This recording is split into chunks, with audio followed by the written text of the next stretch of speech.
Espíritu Santo lo guiaba para que estudiara estas cosas, hermanos. ¿Cómo podemos decir, hermanos, cuando Dios dice que cuando Cristo murió en el año 31 se cumplieron 4000 años de pecado? Pero no se cita la fecha de la culminación. Es que, hermanos, allí está oculta la fecha de la culminación. El Señor me mostró cómo poder ilustrar esto de una manera más simple. Tómense ustedes, hermanos, una letra de estas, una letra de cambio, y llénenla con la fecha que ustedes quieran. Puede ser la fecha de hoy, la fecha de hoy. Escríbale el valor por el cual puede ser que usted preste una plata o usted se la presten, o haga cualquier negocio. Pero no le ponga la fecha de vencimiento. Solamente póngale el plazo requerido. El plazo requerido. Hagan esto, hermanos, y ustedes descubrirán que al ustedes estudiar el plazo requerido, dice usted, pero bueno, ¿cuándo me toca pagar esta plata? Pues usted, a partir del plazo en que se inició el negocio, sabe cuándo se le vence, sin haberle colocado allí la fecha de vencimiento. Lo mismo sucedió, hermanos, con los 6000 años de pecado. Dios dice que se iniciaron allá en el huerto del Edén, con el sacrificio del Cordero. Cuando cuando Cristo murió, se cumplieron 4000 años. Pero no dice cuándo terminan. Pues al usted, hermanos, analizar esto, si son 6000 años, a partir del año 31, sabe cuándo se vencen los 2000 años. Así de simple, hermano. Así de simple. Por eso, hermanos, la fecha del cumplimiento de los 6000 años de pecado está implícito en el mensaje. Usted no lo está colocando, ni lo está colocando usted, querido hermano pastor que predica este mensaje, ni usted, anciano de iglesia, o cualquier hermano que predique esto, hermano. Usted no le está colocando la fecha. La fecha está implícita ahí en el mensaje de los 6000 años de pecado. Alabado y glorificado sea el nombre de Dios, porque esto es una realidad. Pasó el tiempo de expectativa y no apareció Cristo para librar a su pueblo. Pasó el 22 de octubre, pero no apareció Cristo. Los que habían esperado a su Salvador con fe sincera, experimentaron un amargo desengaño. Sin embargo, los designios de Dios se estaban cumpliendo. Dios tenía un propósito, hermanos, en esto. Y no quiero terminar el mensaje sin terminar con esta parte que es muy importante. Es muy importante. Dios estaba probando los corazones de los que estaban esperando su aparición. Aquí aparecen 5 puntos. Primero, Dios estaba probando los corazones de los que profesaban estar esperando su aparición. Segundo, habían muchos entre ellos que no habían sido movidos por un motivo más elevado que ¿qué? Que el miedo. Algunos aceptaron el mensaje, pero por miedo a perderse. Tercero, su profesión de fe no había mejorado sus corazones ni sus vidas. No habían cambiado realmente. Seguían siendo los mismos. Cuarto, el acontecimiento esperado no se realizó. Estas personas rechazaron o declararon que no estaban desengañadas. No habían creído nunca que Cristo vendría. ¿Notan, hermanos? Ellos estaban allí en el grupo, pero realmente no habían creído en el mensaje. Y estos fueron expulsados. Pero quinto dice, los primeros en ridiculizar el dolor de los verdaderos creyentes fueron estos, hermanos. Se opusieron de plano a los que habían aceptado el mensaje, hermano. Dios permitió este chasco con el fin de seleccionar al remanente. De seleccionar al remanente, hermano. Pero Jesús y todas las huestes de ángeles, dice, que contemplaron con amor y simpatía a los creyentes que fueron probados y fieles, aunque chasqueados. Había un grupo entre aquel remanente, que se mantuvieron fieles. Y dice que Cristo y los ángeles cuidaron de este remanente fiel. Si hubiese podido escorrer el velo que separa el mundo visible del invisible, se habrían visto ángeles que se acercaban a esas almas resueltas y las protegían de los dardos de Satanás. Ahí estaba el diablo, hermanos, con el propósito de acabar con este grupito pequeño. Pero habían ángeles de Dios y el Cristo mismo dice que estaban allí para protegerlos. Nota, lo mencionaba en el conflicto de los siglos, página 419 al 424. Es una profecía que se repetirá poco antes de la segunda venida de Cristo. Vea, ver Eclesiastés 1:9. ¿Qué dice allí? ¿Qué es lo que fue? Lo mismo que será. Lo que se repetirá al final del tiempo, hermano, es porque ya se repitió. Ya se repitió, hermano. Pero en este caso, hermanos, los 6.000 años de pecado no son un fraude, es una realidad, porque está extraído de la profecía. Está extraído de la profecía. La fecha del 2031 no es una fecha mía, ni ningún predicador, no es una fecha de Elena de White, es una fecha que Dios la reveló. Como vimos anteriormente con estas almas resueltas y sinceras que permanecieron fieles en la fe, Dios organizó la Iglesia Adventista del Séptimo Día en 1873, la que habría de proclamar de ahí en adelante la segunda venida de Cristo, cuya base son los 6.000 años de pecado que Elena de White menciona repetidas veces en sus escritos, hermanos. Si a mí me tildan de disidente, hermanos, porque predico esto, entonces la primer disidente sería ¿quién? Sería Elena de White. Sería Elena de White, hermanos. Ahí me preocupa mucho, hermanos, los profetas que traían mensajes a la iglesia, mensajes de reprensión, fueron rechazados. Si no lo creen, hermanos, léanse el capítulo 20 de Jeremías, los primeros versículos. Jeremías trae un mensaje de salvación para el pueblo de Israel, pero fue rechazado. Los profetas, los apóstoles, fueron masacrados vilmente por hacer la obra de Dios, por predicar el mensaje de Dios, hermano. Es así como en cumplimiento de la profecía de Amós 3:7, porque no harán nada el Señor Jehová sin que revele su secreto a sus siervos los profetas. Dios revela su secreto a Elena de White cuando tenía 17 años. Ella no sabía nada de los 6.000 años de pecado, hasta que Dios se lo reveló en una visión de 2 horas, el 14 de marzo de 1858. Ahí está en Estados Unidos, en la ciudad donde se lo reveló, hermano. Ella dice, me vi envuelta en una visión de la gloria de Dios. Se me revelaron muchos asuntos importantes relacionados o relativos a la iglesia hasta el fin del tiempo. Ella dice en el conflicto de los siglos, página 12, versículo 13, párrafo 1, por espacio de 6.000 años, esa inteligencia maestra, o sea, la de Satanás, después de haber sido la más alta entre los ángeles de Dios, no ha servido más que para el engaño y la mentira. Y en el conflicto final se emplearán contra el pueblo de Dios todos los recursos de la habilidad y sutilezas satánicas y toda la crueldad desarrollada en esa lucha secular, hermanos.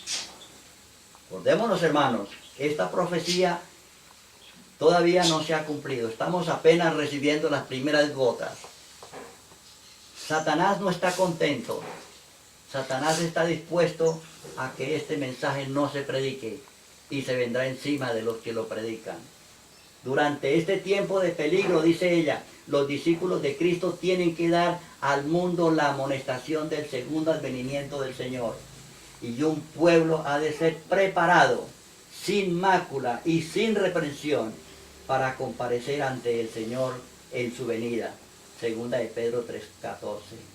Mediante la iluminación del Espíritu Santo, las escenas de la lucha secular entre el bien y el mal fueron reveladas a quien escribe estas páginas del párrafo que leíamos anteriormente, hermanos.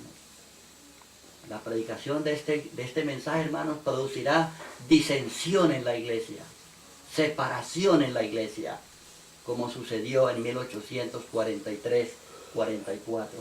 Pero esto tiene que suceder, hermanos, porque este es el plan de Dios. ¿Para qué? Para zarandear, para perfeccionar, para santificar a la iglesia. Noten que Elena de White dice, mediante la iluminación del Espíritu Santo, las escenas de la lucha secular entre el bien y el mal fueron reveladas a quien escribe estas páginas. O sea que los 6.000 años de pecado, ella lo registró 7 veces en el conflicto de los siglos, y cada vez que escribía un libro lo registraba. En el tema 640, hermanos, que estudiaremos en estos días, repetiremos esto. Estos registros no eran simplemente para que estuvieran allí escritos, sino ¿para qué? Para que la iglesia los predicara, hermanos. Para que la iglesia los predicara. Los predicara al mundo. Ella dice, aquí están mis escritos. Cuando me vaya de este mundo, ellos testificarán por mí, hermanos. Pero si los libros permanecen allí en la biblioteca, ¿a quién van a testificar? Tenemos que, hermanos, desempolvarlos y leerlos, publicarlos a la iglesia. Hay muchos hermanos que por su situación económica no tienen estos libros. Entonces los hermanos que lo tienen deben leerlos y compartirlos con las demás personas. Dice ella, aquí están mis escritos, cuando me vaya, ellos testificarán por mí. Por tanto, después de su muerte ocurrida el 16 de julio de 1915, los predicadores debían continuar con la testificación basados en sus escritos. Los que sucedieron a Elena de White, los pastores que recibieron este mensaje, debieran predicar este mensaje, hermanos, porque eso es lo que está registrado allí. La pregunta es, ¿estamos nosotros como iglesia cumpliendo con este cometido o no lo estamos haciendo? Pero algunos dicen, no podemos predicar sobre los 6.000 años de pecado para no citar fechas. Hermano, porque se dice que allí mismo está la fecha incluida. Ningún predicador necesita ponerle fechas, porque la fecha está allí implícita. Pero si ella lo registró y los predicó una y otra vez mediante la iluminación del Espíritu Santo, ¿por qué no tenemos nosotros que hacerlo ahora también? Es la pregunta, hermanos, que nos hacemos en esta mañana. La fecha del cumplimiento de los 6.000 años de pecado está implícito en ellos, como decíamos anteriormente, hermanos. 6.000 años de pecado, 4.000 años desde el primer pecado hasta la muerte de Cristo, y 2.000 años desde la muerte de Cristo hasta que se cumpla, hermanos, los 6.000 años de pecado. Ahí está la diapositiva, vean. En el año 31, 3 años y medio después de su bautismo, nuestro Señor fue crucificado. Y dice que con el gran sacrificio ofrecido en el Calvario, terminó aquel sistema de ofrendas que durante 4.000 años había prefigurado al Cordero de Dios. Palabra de Dios. Y ahora dice allí, hermanos, en Mensajes Selectos, tomo 3, página 18. Cristo en medio de sus sufrimientos y del rechazo de que es objeto todos los días por parte de los hombres, observa a través de 2.000 años a su iglesia que existirá en los días finales, antes del fin de la historia de la iglesia, hermano. Está para concluirse, hermanos, los 2.000 años restantes. Ella lo registró allí. Mensajes Selectos, tomo 3, página 18, párrafo 3. 2.000 años después de la muerte de Cristo y 4.000 años de la muerte de Cristo para atrás, hasta el sacrificio de Caín, de Adán, perdón. Desde su bautismo hasta su muerte, 3,5 años. Aquí aparece, hermano, vea. A la mitad de la semana hace estar el sacrificio y la ofrenda. Aquí está el libro de Lucas y allá está el libro de Daniel. Profetizando, hermano. Cuando Cristo murió en la cruz, dice que el velo del templo se rasgó y en ese momento estaban a las 3 de la tarde para sacrificar el cordero. Para sacrificar el cordero. Cristo le dio cumplimiento a los sacrificios, hermanos, y de ahí para acá ya no era necesario sacrificar más corderos. Pero lamentablemente dicen que estos son argumentos humanos. Sin embargo, Jesucristo, escrito está. Y tal como está escrito, así sucedió. Así sucedió. Hermanos, qué linda es la palabra de Dios. Profecía. Profecía, hermanos. Aquí no estamos inventando cuentos. Es profecía. Aquí está lo que decíamos anteriormente, hermanos. Yo me adelanté a lo de la letra. Aquí está para que ustedes la puedan buscar allí y la puedan llenar si quieren y sacar conclusiones. Que la misma fecha del 2030, la fecha del cumplimiento de los 6,000 años está implícito en la promesa que Dios da allí, cumplido los siglos. En el pagaré está incluido la fecha de iniciación y el periodo de tiempo por el cual se sabe el vencimiento. Profecía, hermano. Elena de White dice en el conflicto de los siglos, página 572, párrafo 1, después de recibir la visión, la gran controversia, o sea, gran conflicto entre Cristo y Satanás, sostenida desde hace cerca de 6,000 años, está por terminar. ¿Y cuándo dijo ella esto? En 1858. ¿Qué diría ella, hermanos, en esta época si ella estuviera aquí predicándonos? Si estuviera aquí predicándonos hoy. ¿Qué diría ella? Según dice Elena de White, los primeros 4,000 años se cumplieron en el año 31 con la muerte de Cristo. Y los últimos 2,000 que están por cumplirse están implícitos allí. Corresponden a los días finales, antes del fin de la historia de la tierra, cuyo cumplimiento es el año 2031, según da a entender la profecía. Por ende, aquí nadie está poniendo fecha. Esta fecha la puso el mismo Dios desde la creación del mundo, cuando creó la semana literal, solamente que no se nos había sido revelada todavía, pero Dios la reveló en la culminación de los tiempos.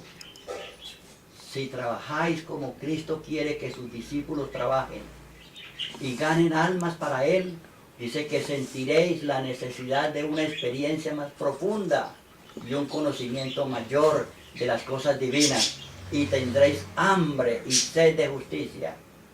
Imploraréis a Dios y vuestra fe se fortalecerá. Vuestra alma beberá corrientes más profundas de la fuente de la salvación. El encontrar sufrimientos y oposición os llevará a la Biblia y a la oración, hermano. Qué hermoso, hermano. Qué hermoso, hermano. Entre más se ha perseguido usted por predicar este mensaje, más lo inducirá a ¿qué? A doblar rodillas, a tener más relación con Dios, a escudriñar más la Biblia y el espíritu de profecía, hermano. Porque este es un mensaje de Dios. Así que mi invitación en esta mañana, hermanos, es que nos pongamos ¿qué? Pilas, como se dice coloquialmente. Pongámonos pilas, hermanos. Escudriñemos la Biblia, escudriñemos la palabra de Dios. Y no se pongan a discutir conmigo, hermanos, porque esto yo no me lo inventé. Esta es palabra de Dios. Y ya para terminar, ¿y la segunda venida de Cristo cuándo será? Porque aquí no hablamos sino del cumplimiento de los 6,000 años de pecado. ¿Cuándo será la segunda venida de Cristo? Mas el día y la hora nadie lo sabe, ni aun los ángeles del cielo, sino mi Padre solo. Yo no estoy diciendo que Cristo viene en el 2031, aunque eso es lo que da a entender la profecía. pero yo no puedo citar esa fecha, hermanos, porque yo no la sé. Dice, y si aquellos días no fueran acortados, ninguna carne sería salva, mas por causa de los escogidos, aquellos días serán acortados. Noten que aunque la culminación de los 6.000 años de pecado tiene relación con la segunda venida de Cristo, el 2031 es solamente la referencia de la culminación de los 6.000 años de pecado. Y según las palabras de Cristo, aquellos días serán acortados por causa de los escogidos. ¿Cuántos días? Nadie lo sabe, hermano. Nadie lo sabe. Solamente se revelarán en su momento oportuno. Dios los va a revelar ¿a quiénes? A los 144.000. Pero eso está en el futuro, hermano. Un poco antes de que Cristo aparezca en las nubes, Dios se lo va a revelar a los 144.000. Pronto oímos la voz de Dios semejante al ruido de muchas aguas que nos anuncia el día y la hora de la venida de Jesús. Qué gloriosa experiencia para esos hermanos. Ellos van a escuchar de labios de Dios como un trueno que se les anuncia el día y la hora. Pero nosotros ahora no lo sabemos, hermanitos. No la sabemos. Queridos hermanos, queridos pastores, no la sabemos. Yo tengo muchos años estudiando la palabra de Dios. No me creo un sabiondo, pero tampoco soy yo un neófito. Yo he gastado tiempo, hermano. Yo paso horas estudiando allí la palabra de Dios, orando en la pequeña oficina que tengo, hermanos. Estudiando la palabra del Señor, pidiéndole que me utilice para predicar la verdad. Que el Espíritu Santo no me permita apartarme ni a un lado ni al otro, sino que diga las cosas conforme están registradas en su palabra. Hermanos, en esta mañana hemos compartido con ustedes un tema demasiado interesante, hermano. Demasiado interesante. Yo les invito que oren frecuentemente al Señor, que les dé luz para entender la palabra de Dios. Mi oración en esta mañana es que Dios nos bendiga y nos guarde. Vamos a orar. Padre Santo que moras en el cielo, bendito y alabado sea tu nombre. Gracias, Señor, por esta revelación preciosa de tu santísima palabra. Te suplico, Señor, tenga la bondad de perdonar los pecados de tu iglesia. Bendiga, Señor, a tu iglesia esparcida en todo el mundo. Y todos aquellos, Señor, que dice el Señor Jesús que tiene en otros lugares, que los quiere traer a tu rebaño para que haya un solo rebaño y un solo pastor. Señor, bendice a todos tus hijos donde quiera se encuentren y tráelos, Señor, a tu iglesia verdadera para que se preparen, Señor, porque de allí saldrá este precioso remanente que ha de dar la bienvenida a nuestro Señor y Salvador Jesucristo. Bendiga, Señor, a cada hermano, a cada persona que ha de tener el privilegio de leer este mensaje, Señor, para que escuchen la voz de Dios y se preparen para la segunda venida de Cristo. Oh Padre amado, cuídanos y guárdanos. Se lo pedimos en el nombre santo de Jesús, nuestro Señor y Salvador. Amén y amén.